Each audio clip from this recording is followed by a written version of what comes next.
En attendant, les difficultés financières se confirment chez une partie des Français. On le voit dans les chiffres du surendettement. 148 000 dossiers ont été déposés à la Banque de France l'an dernier.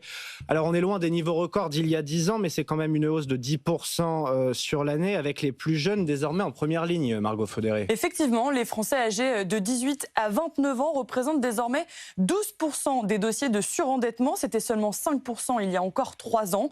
L'année dernière, ils ont donc déposé plus de 17 000 dossiers auprès de la Banque de France, en hausse de 36% sur un an.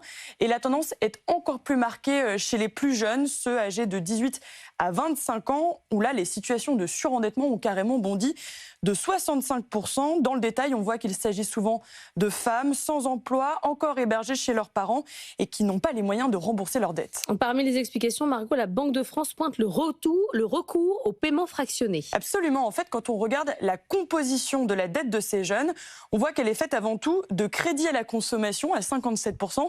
C'est ce qui explique d'ailleurs que le montant de ces dettes est souvent plus faible que dans le reste de la population.